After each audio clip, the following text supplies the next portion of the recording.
everybody, this is Mangrovejane, also known as Grove, and I'm here today to start my new year off with an extra long video.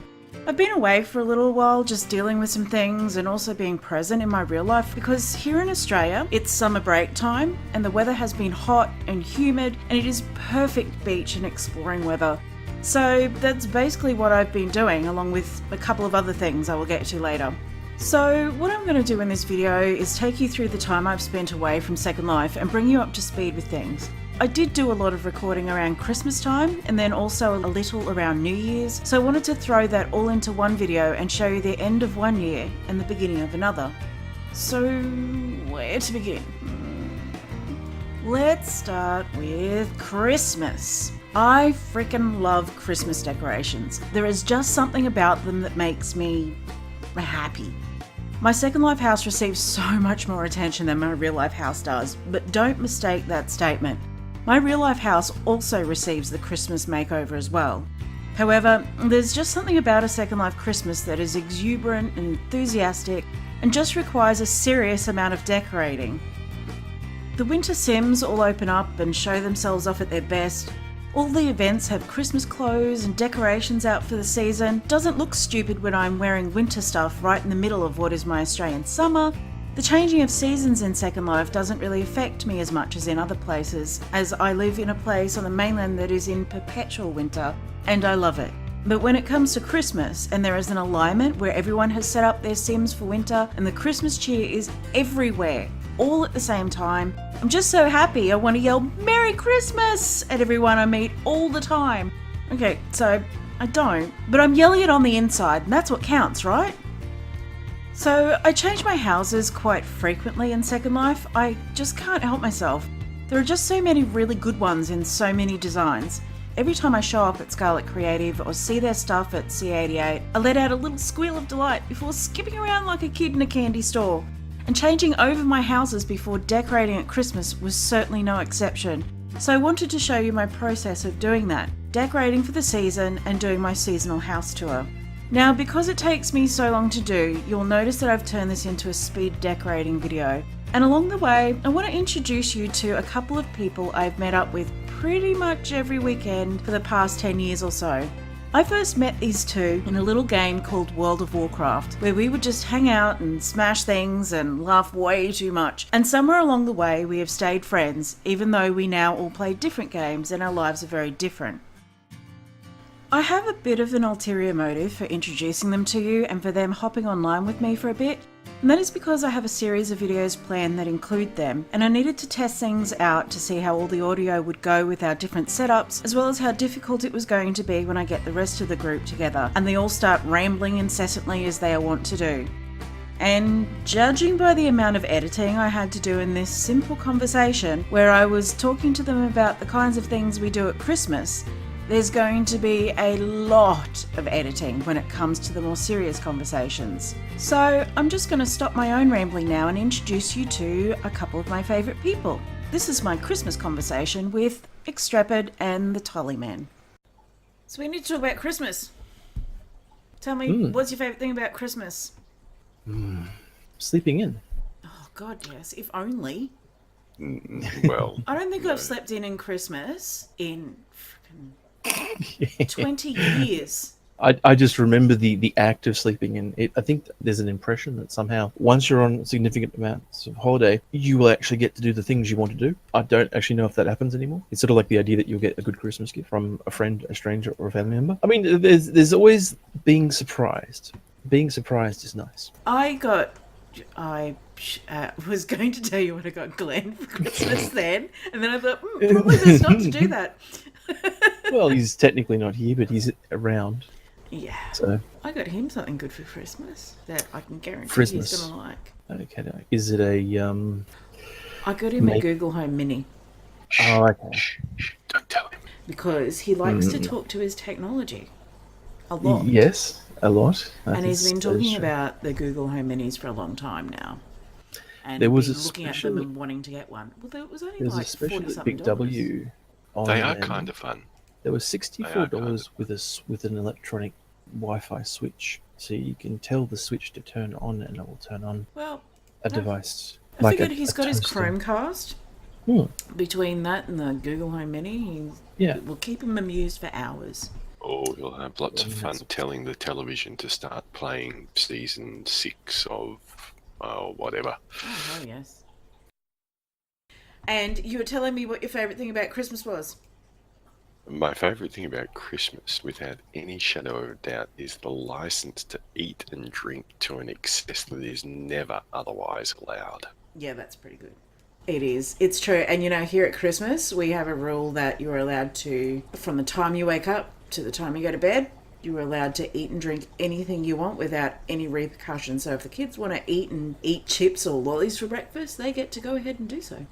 That is perfectly fine and reasonable by me. I Yeah. think that it is the one day of the year where, and you know, the other thing is the food is by and large pretty shit, but it's just also good to be that sort of culinary degenerate for a day. It's wonderful. What Christmases are you going to where the food is shit? Because I can tell you now, Christmas here is full roast dinner.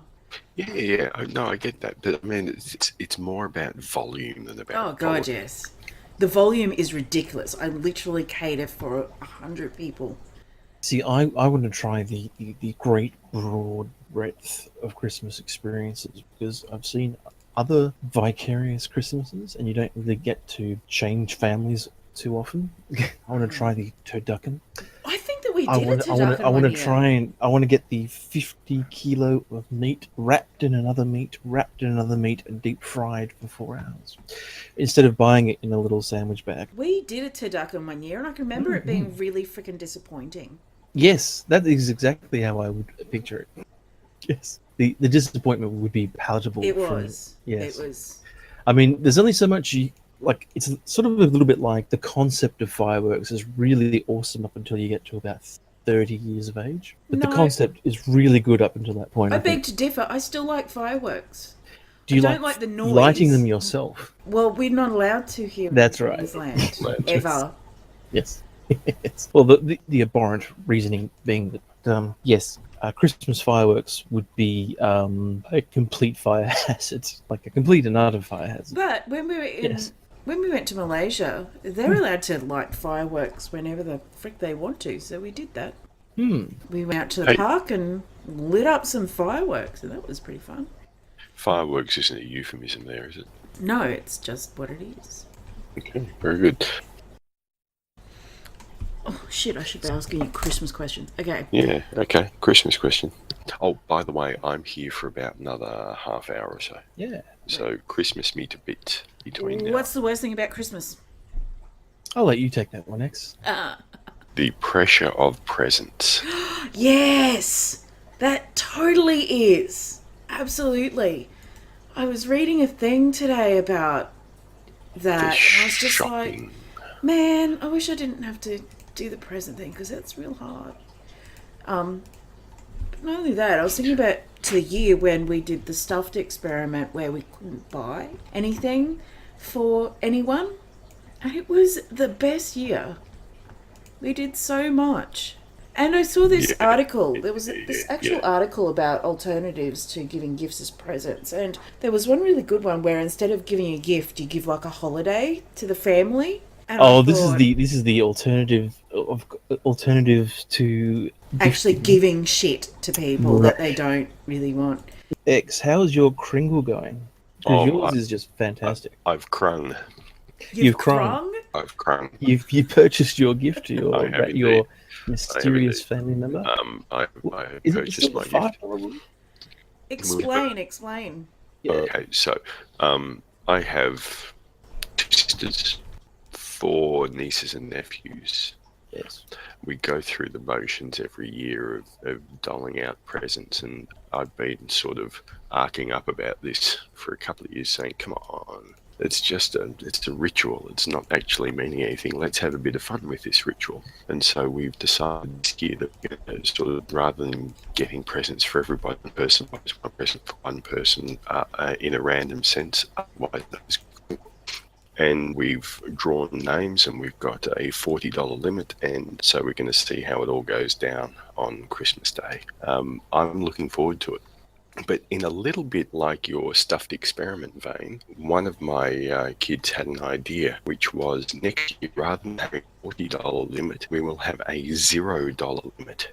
You can give anything you like as long as you don't pay for it. You can re-gift, you can acquire by various means, you can make something, you can cook something, whatever you can do, whatever you like, but you're not allowed to actually buy something as part of your Kris Kringle. And I really like that idea.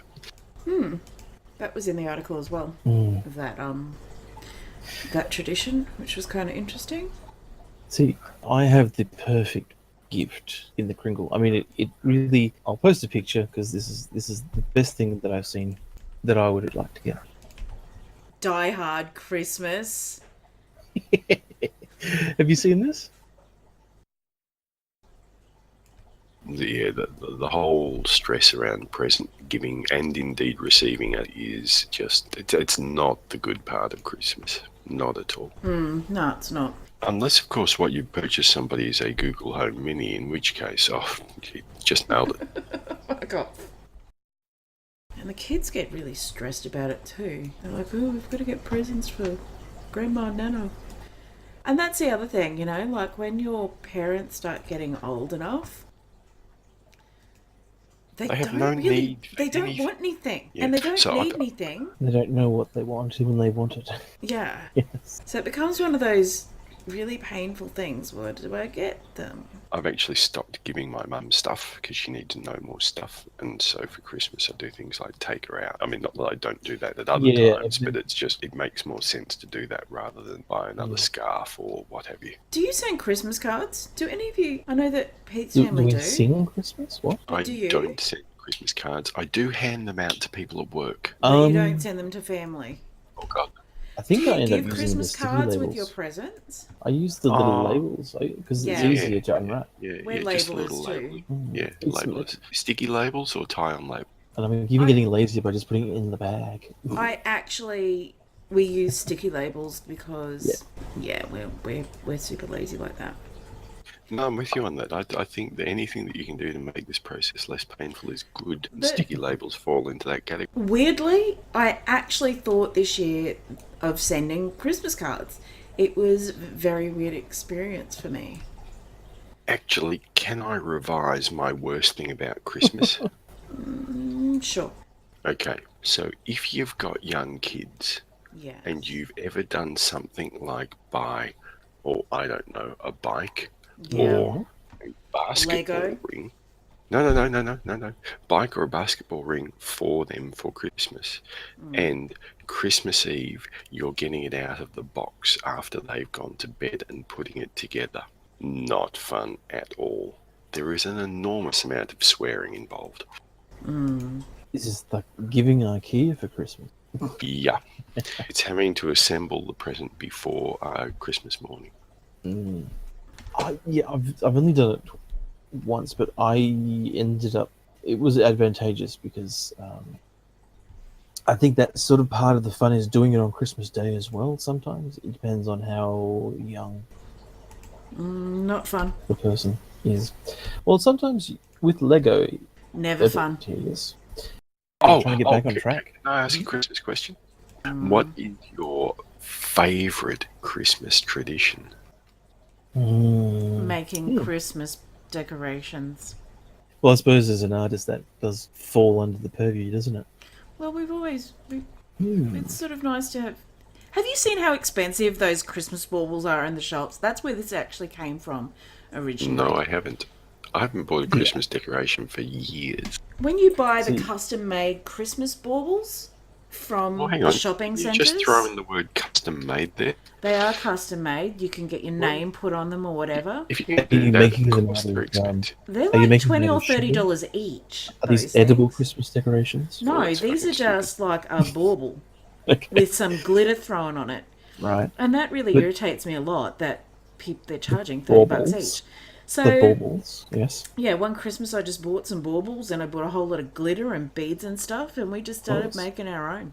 So every year we try and so make our own. you have- One year we did snowflakes that were Star Wars snowflakes. I meant to Yeah. make some more of them, actually. Let me link The those to you. the helmets are really good once you figure out the pattern. You can make the helmets really quickly. Like, you got to see the pattern once to make it, but you can make a little sort of what do you call those? You just basically fold them into sixes and then cut them on the edges to make the stormtrooper helmets. Here's the link. I think my favorite tradition is buying a new set of Christmas lights to replace the Christmas lights that are too tangled to maintain. Eventually, I will have enough to cover the house, but only one set of Christmas lights every year. But the funny thing is the house will be covered not in strings of Christmas lights, but in knotted balls of Christmas lights. A bit like a dog covered Just in as birds. effective. It's just as effective. What I've done now is I use the Bunnings rule. Is whatever's after Christmas, I get after all the Christmas sales are through, and I just get all the discounty stuff because they don't have a lot, but what they do is awful. But it's Great cheap. idea. It is if you can get cheap, awful Christmas lights. But you can also get the $1 sticks. They're basically a battery, an LED light, and a stick. And I think the stick is worth more than the solar panel is because they only last for like 3 hours. But you can just decorate like little swirling patterns once you get 50 of them. That's the plan anyway. Unfortunately, they keep getting driven over and thrown away. I don't know why. No one's anti-Christmas lights there. Well, they last surprisingly well until someone backs over them with a lawnmower. But a lot of things last quite a long time until someone backs over them with a lawnmower. I knew that. Funny. I like Christmas carols. Might have a thingy. Who Christmas carols? I do like Christmas. Well, you know, when you hear them play in Carolers. the shops and you watch the carols Got on it. TV. I thought you and, meant know, actual carolers that might come around. haven't seen any of them for a while. You up for some caroling? We can go around to people's places and sing. No. Not very. I'm really not up for some caroling.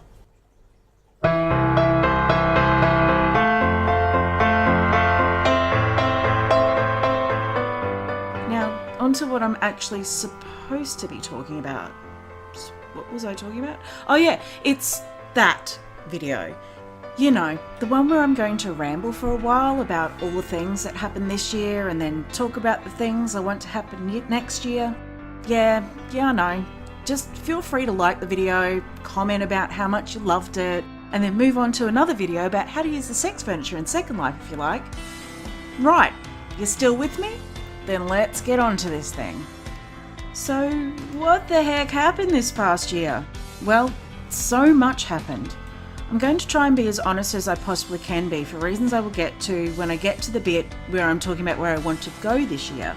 This is more difficult than I thought it would be, so just please excuse any ridiculous rambling and weird turns of thinking.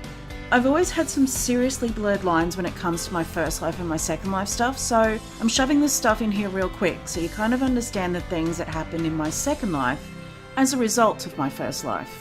I guess I'll start with the biggest and most difficult thing I've been dealing with this year, kind of like ripping off a band-aid, and it's still really uncomfortable talking about it, but it's basically that I had a bit of a mental breakdown about halfway through the year and I ended up being sent to a clinical psychologist for diagnosis and treatment. It's been a really difficult journey and I'm still working really hard on my mental health. I feel a huge amount of shame and embarrassment about what I perceive as my failure to keep myself together. So even now I downplay a lot of what happened. Basically, most of my anxiety stems from this idea that I can never be good enough or even just enough. So I will work myself to the point of exhaustion and then just keep on going until eventually I fall over. There's a really long label attached to the kind of anxiety that I feel, but I won't bother you with it right now because I think I've just given this part enough airspace. But if you'd like me to talk about this another time, let me know and I will try to fill you in with my progress. Okay, now I've ripped that band-aid off, I'd like to talk to you about what I've achieved this year, and I've managed to achieve a lot this year. I managed to win first place in a competition with one of my Second Life photos. I took part in a group exhibit, put together a pop-up gallery, and curated and held my first solo exhibit. I spent a year studying audio at the Conservatorium of Music.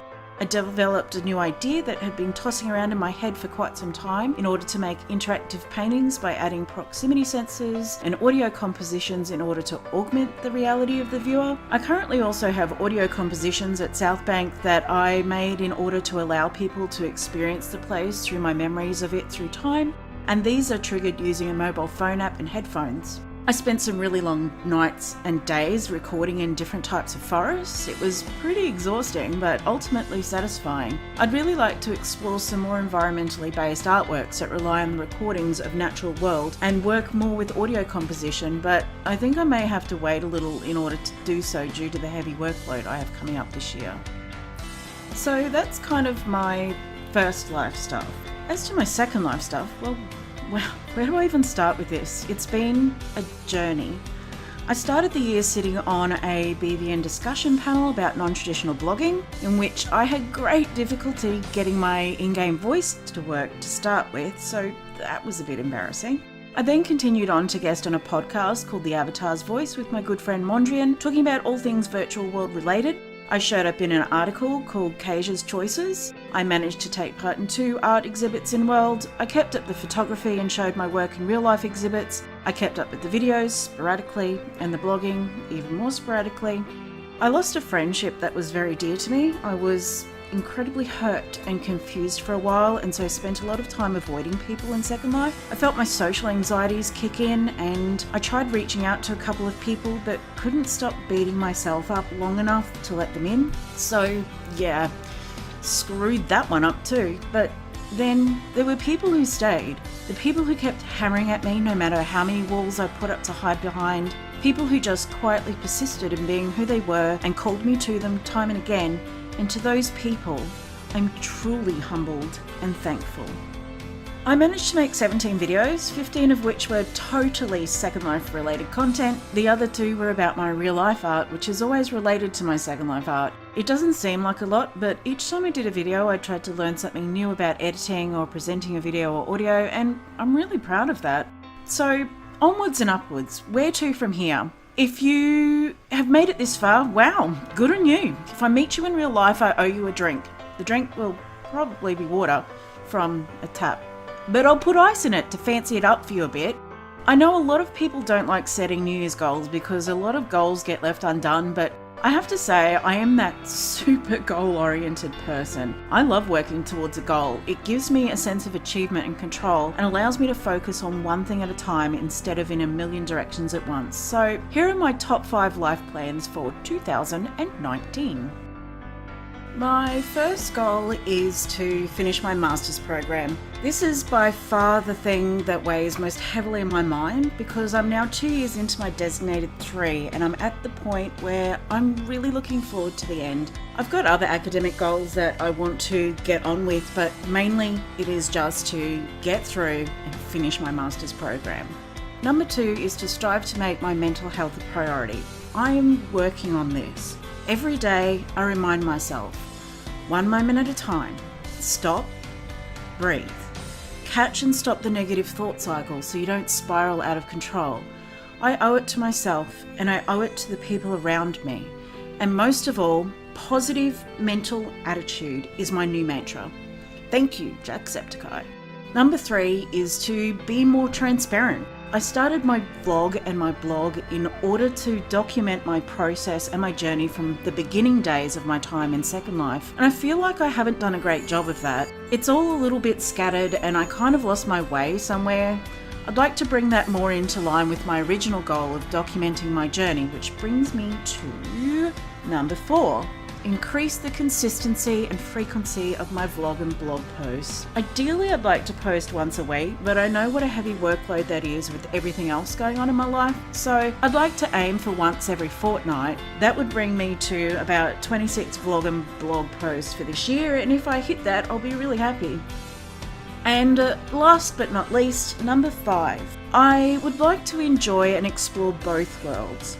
I've spent some time this past month getting out and going places in real life. I felt like I needed to step back a little and reconnect with the world I lived in. In a lot of ways, I feel like I also need to do that in Second Life. I miss that joy of exploring and finding serendipitous things. I want to show people these things and let them experience that sense of wonder for themselves. Second Life is an incredible place, and if you get out and about and look around, it's just amazing, but I think you also need that balance between your Second Life and your real life.